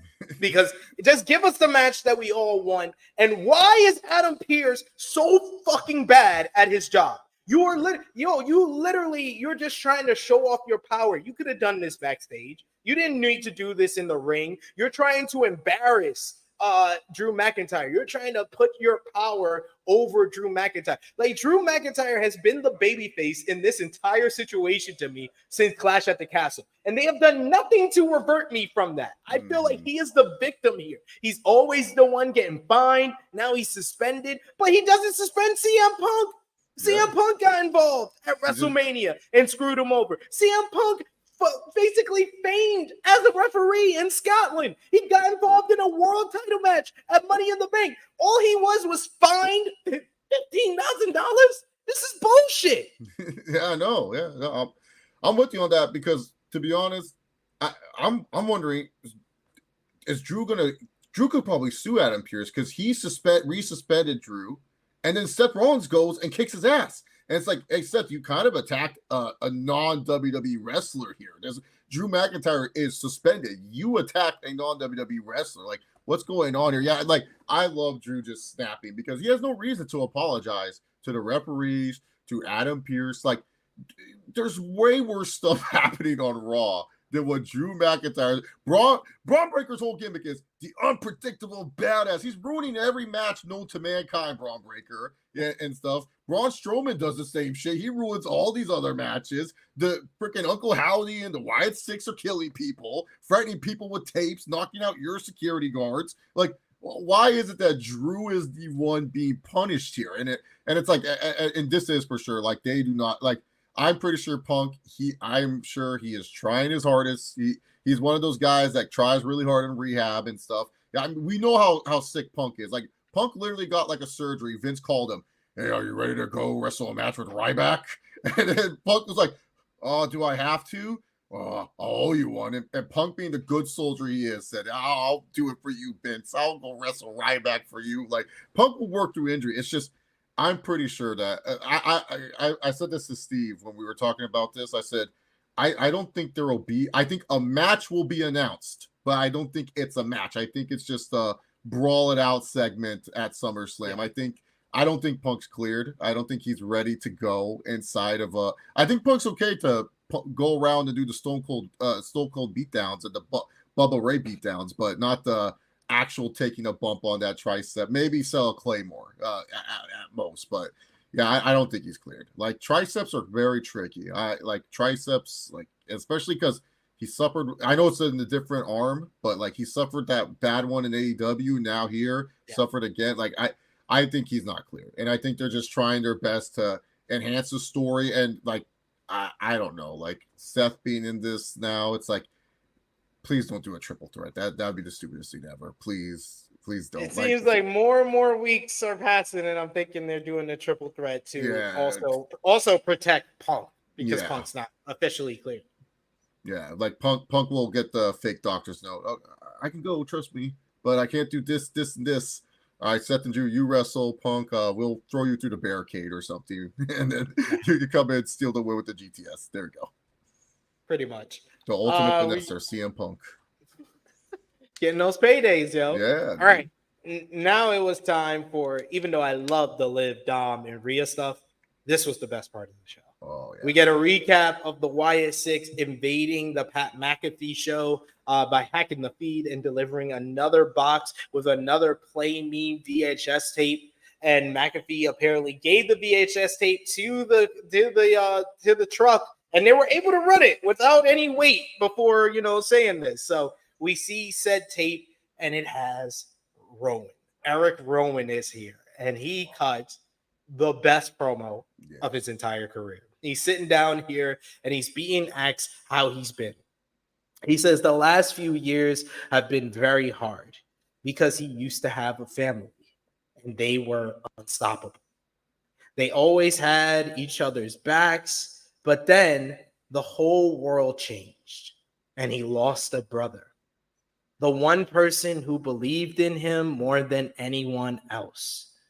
But he did what, you always have to do, and he picked himself up. He picked up the pieces, and he put himself back together. And just when he was feeling that he was on the next path, on his way back up again, his other brother was gone too. And now he didn't have a family. And he says that he could have just gone off. He could have just went missing because he's just Rowan. That line right there, that shook me up. I was like, oh. Then the unseen interviewer, who sounded like Uncle Howdy, asks him, how does that make him feel? And he hands him the Wyatt sheet mask. Rowan says that it gives him hope because they all have a chance. And it was him, Uncle Howdy, who helped him get out of that ditch. He was depressed. He felt like he was drowning, but it was him that helped him out of it. And now they will take their broken hearts and make beautiful art. This was so captivating.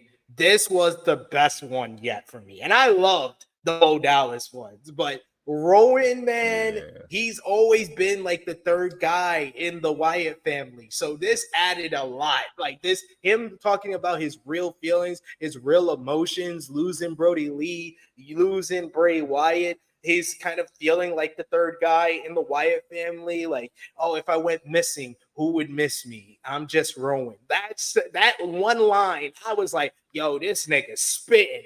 This nigga is spitting. He said, we're going to take our broken hearts and make beautiful art. This was so captivating. This was simply incredible work by Eric Rowan. How it was shot, just great stuff. And this is exactly, I said it to you a couple of weeks ago when you were on here. I said it to Romeo the first week of the Wyatt Sicks. This is the stuff that is going to make this work. You can do all the goofy stuff. You can do all the spooky stuff when you're in front of the fans. That's great. It's going to get a big reaction from the fans. But this is the stuff that gets fans like me. This is the stuff that I can grab onto because it felt real and it was based in reality and it just worked superbly. What did you think about Rowan's promo here? Yeah, man, I actually choked up when he was talking about the one that believed me the most, and then he's gone, and it's just like you could tell like Harper was always like Rowan's dude. Like even when Harper like Harper was always there for Rowan, and it's just like Brody Lee, and it's like that choked me up. I was just like, damn, dude, I could not imagine losing like my biggest cheerleader, my biggest fan like that. And then like when he talked about Bray, because like pretty much he was gonna come back with the Wyatt Sicks with Bray, and then now that when Bray passed away, it felt like that what was left for Rowan, like he was just gonna be just him, and it like that. Man, he was so freaking good, and it's like, man, all the other guys, like, good luck trying to top Rowan, like Joe Gacy. I'm sure Dexter Lumis, I'm sure he will have something cooked up. He does. I think Nikki would probably be the person who would give us like the next like great work. I think Lumis is fine, but he doesn't have this much of a story. Like Bo and Rowan have that personal connection to Bray, especially Rowan. You felt it. You felt all the words that they were saying, but like Rowan, man, he was getting choked up. He was crying in certain parts of this. This was great. No, but like you said, based in reality, now you know why these people are joining this, why they see this vision, and why it's not just them doing it because they want to be crazy psycho people. Like we're past the phrase of Bray Wyatt tricking people into joining his cult and the Wyatt family and stuff. Now there's reasoning behind this. Now there's more layers to it. We're adding more to the sandwich. It's not just like just a piece of bread and some cheese. We're adding some meats. We're adding some tomatoes. We're adding some lettuce. We're adding more to the substance of it, and that's what I like a little bit more. Is like these segments is because they're not just there because they want to ruin the WWE. Do we have all this generic WWE right stuff? Like it's more personal. There's a reason why they believe this Wyatt Sicks vision. There's a reason why he's going to be donning this mask. It's because this is what gives him hope, and I love it. Like that. This is good. I still have to see when Uncle Howdy wrestles. That's going to be my fight. I'm just like, oh man, like I hate. This is the same thing with the Fiend. It's sucking me back in, and then I'm just going to sit here and I'm going to be so You're mentally preparing yourself for when the bell rings. Yeah, I have to. This is the like, if fool me once, shame on me. Fool me twice, shame on you. Fool me 3 times, I'm a dumbass, and I don't want to be a dumbass in this situation. I don't. I love these segments, so these are great. Like Rowan, he was phenomenal. Like this is a 5-star segment by Rowan. Like you said, best promo work of his career. Oh my god, like. It's so good. It's so good. Just have these guys talk about real life. Great Carter saying that everyone in the Wyatts was previously in a faction. That is true. With what was Joe Gacy's faction? Was it the 2.0 faction? The Schism or something? The Schism? Whatever it was called. That went over the Dyad. I don't know if it was the Dyad or the Schism. It was one or the other. Is that the one that the Grizzled Young Vets? But the Grizzled Young Vets. Yeah, was she Ava. Ava was in that too. So and then Loomis was in the way. So there you go. I'm looking forward to Nikki Cross. This was the one I was really looking forward to, and it delivered even better than I thought it would be. It was even better than I thought it would be. And now Nikki is the next one that I'm really looking forward to. I need Nikki to bury her stupid ASH gimmick. I need her to destroy that. Make me not remember you or Nikki almost. I want her to be like, I wanted to be their hero. Yeah. Rejected me. Yeah, exactly. Yeah, something like that. Like I thought by dressing up as the people they would love, they would support me or something, and then no, I have to be this. Like, yeah, no, I can't. I need that gimmick burned in hell. That was so bad. Next up, we had Jey Uso going one-on-one with Dominik Mysterio. Commentary is now full on with the yeet as they have fucking foam hands for Jey Uso's entrance. They are just making me hate this shit. Like why? Why do they need foam hands for this shit? Dominik jumps Jey during his before the bell, hits a drop kick before shouting at him about that is his mommy. The beating continues as he hit 3 amigos before following up by posting him on the outside. Back in the ring, Jey fights back. He knocks Dominik down, only for Liv Morgan to run down and pull Dom away before the Uso splash. Uso kicks Dom into and onto Morgan. He falls on top of her, but Morgan's like, no, I'd like to be on top, and flips over Dominik and gets on top of him. But then this brings out Rhea Ripley, her music hits, and Liv's like, oh shit, and runs through the crowd in high heels, in stiletto heels. He's going up the stairs, running up there as Rhea comes out. Rhea barks at her from the crowd as she then looks at Dom's like, what do you want me to do? She's like, get in the ring and finish your matchup. So Dom runs in. He gets hit with the spear. Uso splash. Jey Uso picks up the victory in this one. Rhea Ripley rolls her eyes as Jey Uso looks at Rhea and says, call me. And Rhea actually smiles. So she didn't turn him down, I'll say that. Yeah. And then when we come back from commercial break, we see Damian Priest telling Dominik Mysterio to take it easy before Rhea Ripley is right behind him. But Rhea actually seems nice on Dom now for the first time all night. She makes it clear that she doesn't belong to no one, that she is not his, but he's your mine. So does Dom belong to Rhea Ripley, or does Dom belong to Liv Morgan? I will ask you that, Chase, before you talk about what went down in the matchup here with Jey and Dom. I think he belongs to Liv Morgan. I think Dom right now, he was just happy to get this is like, mommy just apologized. And this is like to him, like, oh, I got closure before I ultimately hit you with the steel chair at SummerSlam and get the biggest reaction of the night. Like, that'll be the craziest reaction. But yeah, no, I think he belongs to Liv Morgan. I think he just wants to get some closure with Dom. Seems like that type of guy. He needs closure in his life. Like, you know, like his dad doesn't give him any closure. His family doesn't give him any closure. He needs something to make him feel a little bit better. But yeah, I think he belongs. He about to close in on these sheets. Yeah, exactly, dude. Yeah, God, why was he acting like, oh no, Liv, you're on top of me? Like, what? Come on, man. Just fold. It's all right. No big deal. No, mommy's watching, so he don't want to get in trouble with mommy. That's all he's about. You know, he got to worry about his buns out here. He's trying to have all the buns. Yeah. What did you think about Jey and Dom, the match? Oh. Shit.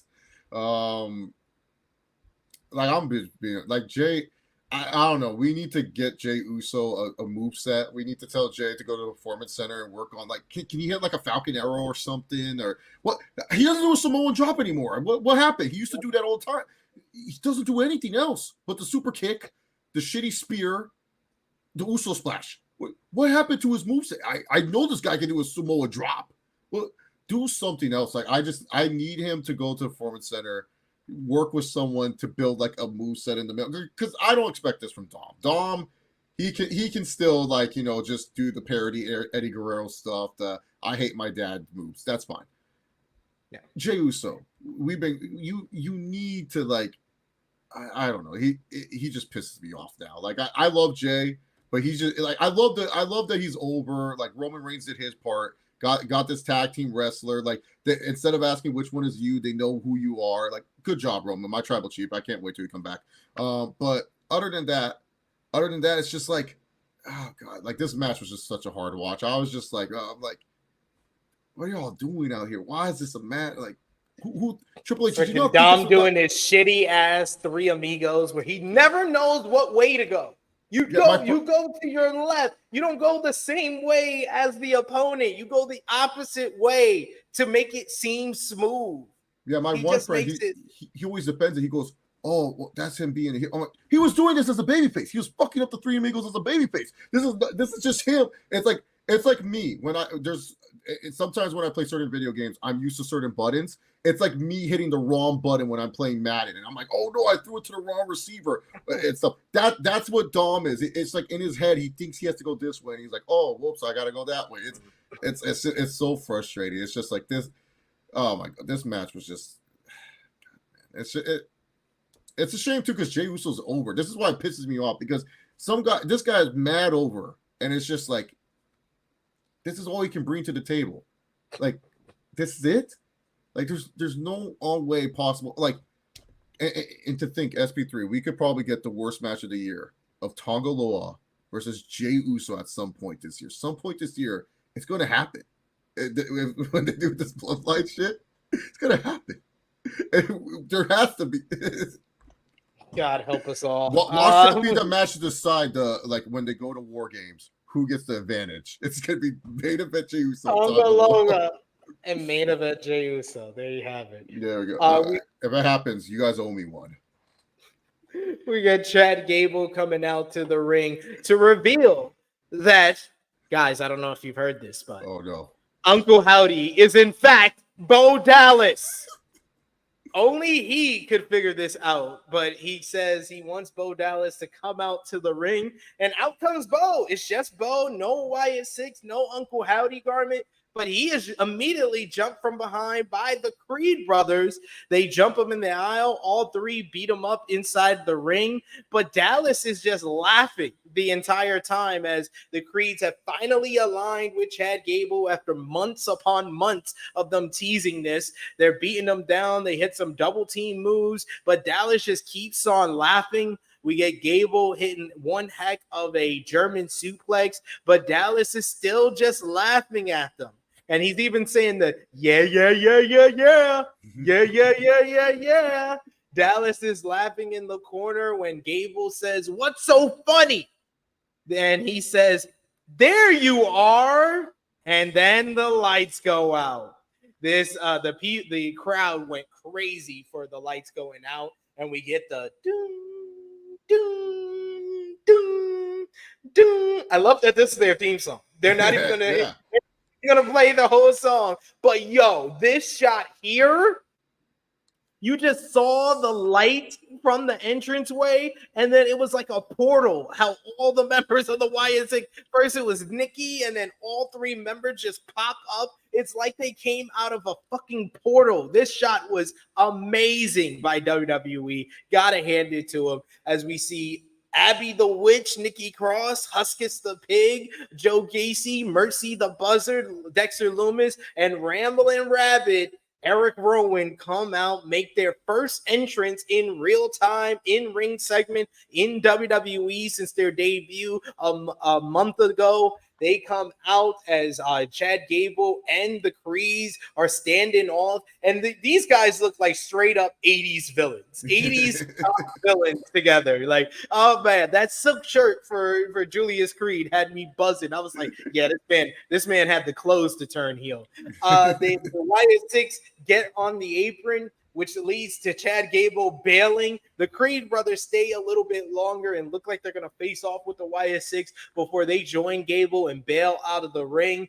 Bo Dallas crawls over to the rest of the Wyatt Sicks, and he's still saying, yeah. He's laughing hysterically as the Wyatt Sicks stand in the ring for the first time together. The entrance was awesome, how it was shot, how it came across. Gable and the Creeds finally being together. I am all for that. And I think that it won't be that bad. It won't be that bad if this leads to a trios matchup at Summer. That feels like a proper payoff for all of this. I'm not too sure what it's going to do for Gable and the Creeds moving forward, that this is their first feud as a team, but I'm here for it because the crowd seemed into it. So, but I will say, I think that this segment went a little bit longer than it was supposed to. Thus, why we only got an abbreviated main event. What did you think, Chase? This was my main event. I loved it. I was just like, wow, this was great. This felt like two Batman villains going at it, like the Penguin being Chad Gable and the Joker being Bo Dallas. Like it just felt like I've seen this scene in Batman where the Penguin's beating up the Joker and the Joker's just laughing at the Penguin the whole time because he has something up his plan. But yeah, no, that shot was like that. I thought nothing could top when The Rock looked like he came out of a portal when he interrupted Cody Rhodes at the Chicago Raw. I'm like, nothing's gonna top that. That topped it right there. That shot was like, holy shit, man! Like I don't know, like. WWE's production has just been so crazy that they need to be nominated. I don't care. Like, find a way to get them nominated. Just a nomination. They don't need to win, but a nomination would be definitely good. But yeah, I actually like this. Where even though the Wyatt Sicks tempering my expectations, I liked how this was executed. I didn't feel like it took away anything with the Chad and the Creep because look, there's more of them than there are you. You're not gonna win. You guys don't have the chemistry yet, so I'm okay with it. But yeah, I like this segment a lot. And then I'm not gonna lie, I got scared when they did the Abby the Witch transition. That was I got scared.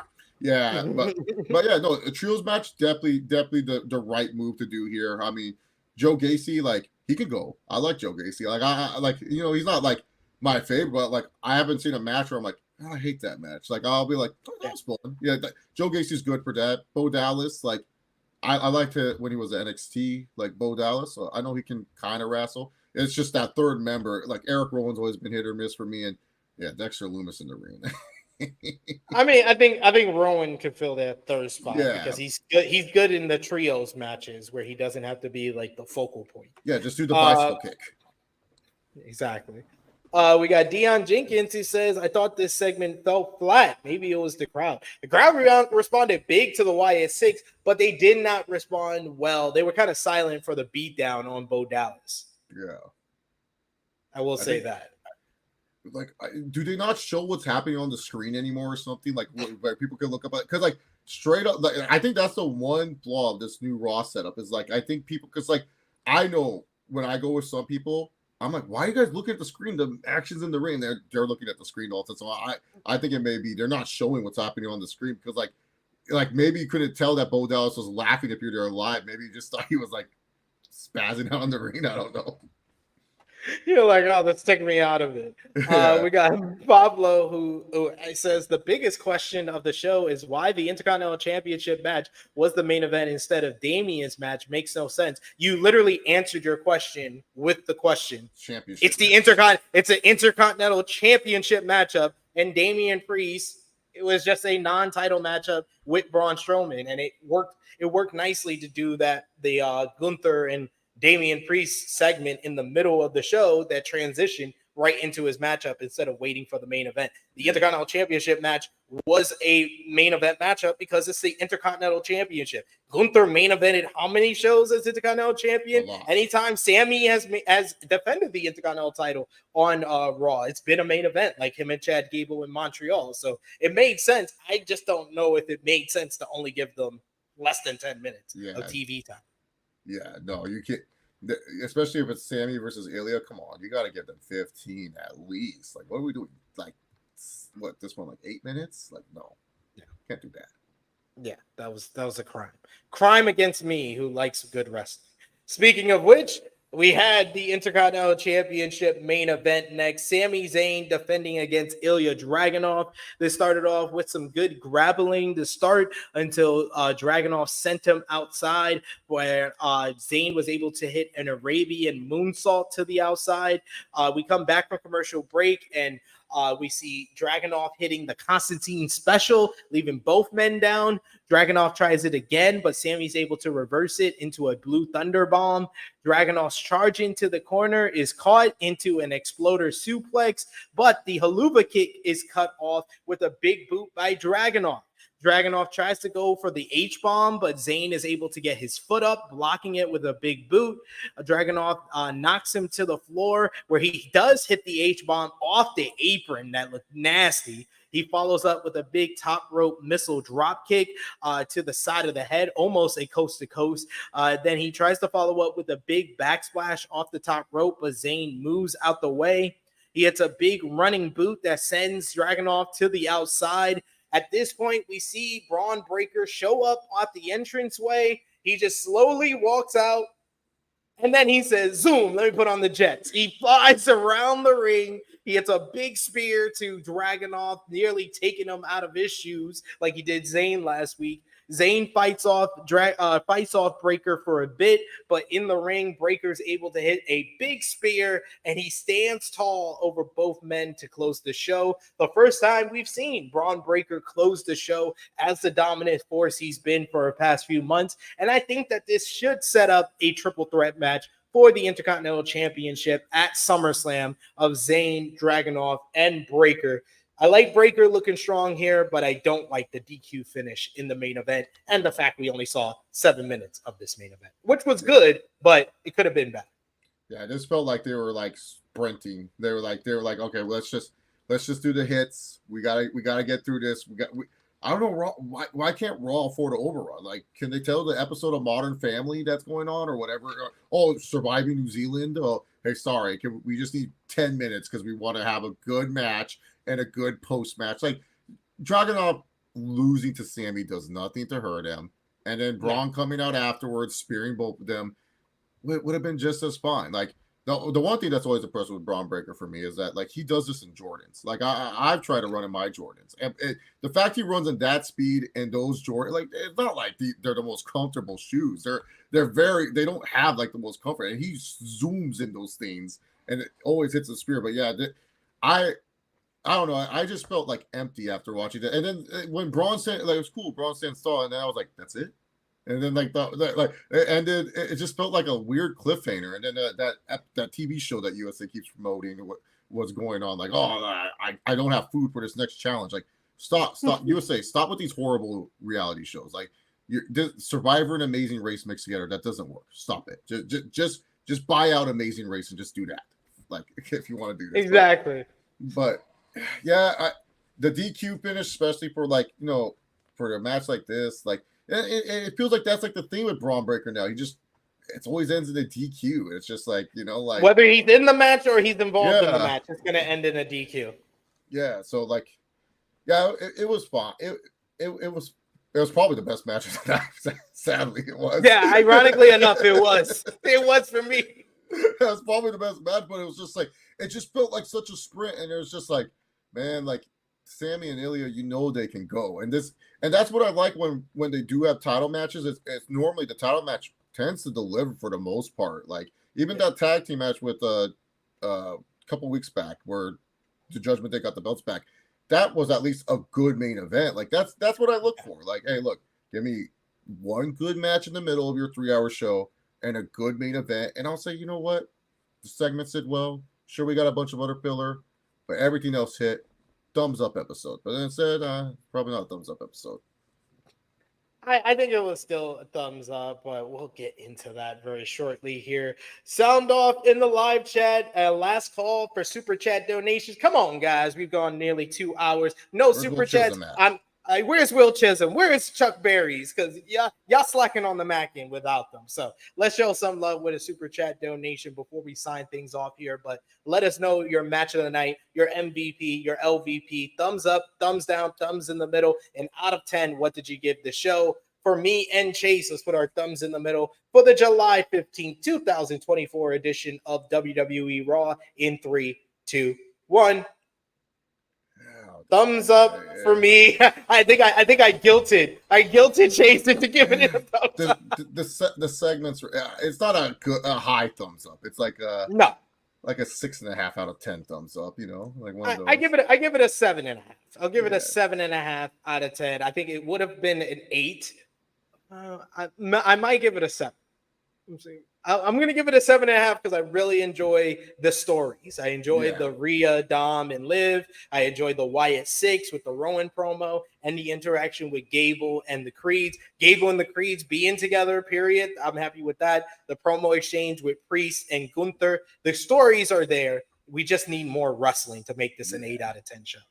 Yeah, like I guess it's like a 7. I'll give it a 7 then, because like that's the thing. The segments were all so strong and like you said, entertaining as hell with Chad Gable. A bunch of MVP categories. Like there's a lot of MVP. This is like the MVP race when it was like James Harden, Russell Westbrook, and who else was in that race? Everyone was pissed that Westbrook won. Yeah, Westbrook won because he had the triple double. So then they were like, "Oh, how do you give it to him? The team's a 7 seed. He had triple doubles. That's why." Shut up. Pretty much. My MVP for the show, though, I'm going to give it to Rhea Ripley. Rhea Ripley being back on the show. She felt like the biggest star on the show, so I got to give her the MVP. You, Chase? Same. Rhea Ripley's the MVP. Every segment she was in, it was just like whatever I was doing, like if I was doing anything, I stopped. I was like, Rhea's on my screen. Gotta pay attention.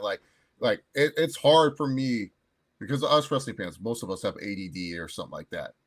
Cheer for ADD, like MJF would say. But I literally will just stop and watch her. Like she is easily and it's hard, man. Not a lot of wrestlers can gain my attention like that, but Rhea's up there. So yeah, she's the MVP. Your LVP for the show, Chase. I think we both have the same one. It's that stupid Raw general manager Adam Pearce. This guy stinks. Like the worst written character. The fact that he's okay with him being like the most oblivious, worst. Like if he was my boss, I would just quit. I would not be able to work with it. I would say no, just send me to SmackDown. Please. I'll go wrestle on NXT. Send me to NXT. Yeah, send me to WWE Speed. Yeah, if I wrestle on Speed, do I have to report to Adam Pearce? Because that will make me happy that I could avoid this guy. This guy, he is the worst written manager, and this is even before Raw. This has just been bundling up, man. I really don't like his why can't you be like Nick Aldis? Yeah, Adam Pearce, you're definitely my LVP for this episode. You pissed me off. And it feels like Christopher Daniels is just getting notes from Adam Pearce because he's pretty bad on AEW himself. That segment pissed me off, by the way. I was my God. I was so tight. I was so glad we did Collision Discourse this week so I can rant about the stupidity of stripping the Bang Bang Gang. But yeah, I didn't like that. My match of the night, I'm going to go with Sami versus Dragunov, even though Dragunov won by DQ. Yeah, same. That was the only good. That was the only passable match to me. Yeah, that's it. Yeah, Priest and Strowman was fine, but yeah. I got to give it to Dragunov and Sami, even though we got 7 minutes. It was a really good 7-minute matchup. But that gives us to an end of another edition of Rated Raw Review. I want to thank Chase for filling in this week for Romeo. The floor is yours, Chase. Let everybody know where they can follow you on social media and when they can vote for you in the presidential election. Yeah, you guys can follow me at Chase Oliver 68. I don't know when the votes are happening, to be honest. I think November. Yeah, in November. You guys can write my name in. I'm pretty sure the other Chase Oliver, he'll appreciate it. But make sure you put California. That way they know you voted for me. But yeah, that's when you guys can vote for me. And then if you guys want to hear me talk about Raw again with Steve, I'll be reviewing Raw in 2 hours, 3 hours. I don't know. Whenever Steve wants to do it. Around the Point Network, we'll be talking about Monday Night Raw again. You can follow me on the Twitter machine at TrueHillSP3. You can follow the gang, Facebook, Twitter, Instagram, TikTok at True Hill Heat. Patreon.com/True Hill Heat is where you can show us some love when we are not live here on the channel. $3 a month gets you exclusive content, and that is the best way to support us when we are not here. But we got plenty of great content for you to enjoy. Check out Collision Discourse from yesterday. Check out the flagship podcast, True Hill Heat 285 from this past Saturday. Also, check out our interviews with Donovan Dijak as well as Alicia Edwards that dropped last week and on Sunday. But this week, we got another exclusive interview, this time with another TNA champion, TNA Digital Media Champion, the former Top Dollar, AJ Francis. That will be on the channel tomorrow. So stay tuned for that. And hit the bell to stay notified, subscribe to the channel, and drop a thumbs up when you see the video. Isn't he also like the Montreal Quebec champion, like the Canadian heavyweight champion or something? The Canadian heavyweight champion as well. So I'm going to talk to him later today, and that will be up on the channel tomorrow. So stay tuned for that. But until then, for Chase, it is me, your True Hill Phenom SP3. This has been Rated Raw Review number 26, Dom's Doghouse, for the July 15, 2024 edition of Monday Night Raw. We are signing off until next time.